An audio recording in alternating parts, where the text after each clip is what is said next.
Welcome to another episode of Smartboard Tuesdays. I'm Jeff Saville, Executive Director here at CEI, and today's special guest is Vincent Serpico, and he has a tool that helps you manage teams that are virtual. And I love your tool, Vincent. I think it's really a cool tool, so tell us all about it. Absolutely. So what we're going to talk about today is how to successfully manage a virtual software development project.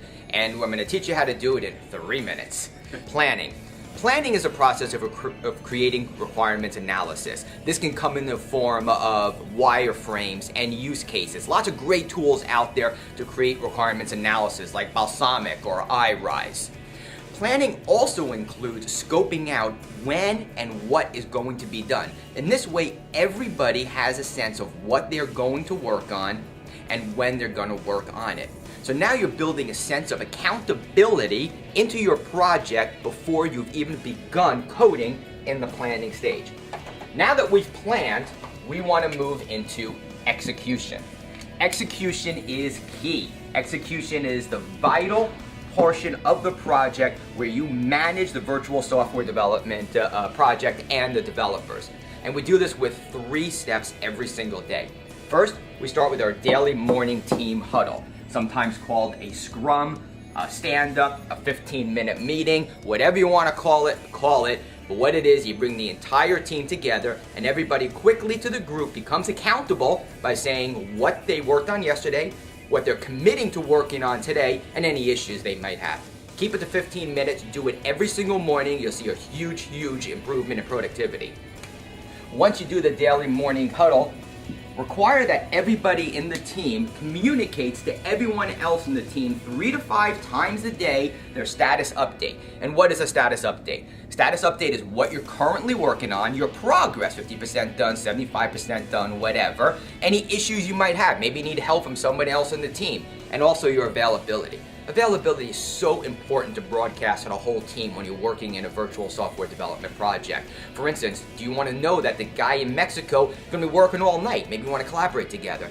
You might want to know that the guy in India is leaving at 2 o'clock for a dentist appointment. It's so vital for the whole team to communicate, and we do an excellent job with the status updates and Spotlight.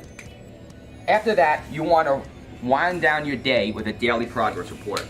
Now, this is similar to the morning huddle but has some distinct differences. The daily progress report is a report sent out by every team member to their direct supervisor that recounts what you did for the day, what you're going to do tomorrow, and any issues you might have. Again, you're ending the day with accountability by sending out that daily progress report. You're also mentally preparing yourself for the next day. The developer, the designer, the tester is mentally preparing themselves for the next day so they're going to hit the ground running. And then the manager, whoever's receiving the daily progress reports, is better prepared for the daily morning huddle. So you see that cycle that we do all day long? This is a cycle of communications. And this is vitally important. Accountability and communication all day long will get you a successful development project. All right, so you've executed on a daily basis and you finished your first piece of software. You finished your login screen, your registration, your shopping cart, whatever it is. Pause and review. Let's review what we did. Is this shopping cart really the way we wanted it? Has market conditions changed that we need to make changes to it? Are our customers demanding changes? It's time to review what we already did and review what we're going to work on next. So again, we have another cycle here where after review, we go back to planning again. What are we going to work on next based on what we just did? Planning goes back to execution. Execution comes back to this cycle again. So are you up and live and taking on business right now with the tool? Absolutely. Spotlight has been available privately since the summer of 2012. We launched publicly in December of 2012, and we have several high-profile accounts right now using Spotlight successfully. Excellent. Homegrown technology right here in the city of Phoenix, Arizona. Get out there and support it. Going to give the board a big scan, and we'll see you next time.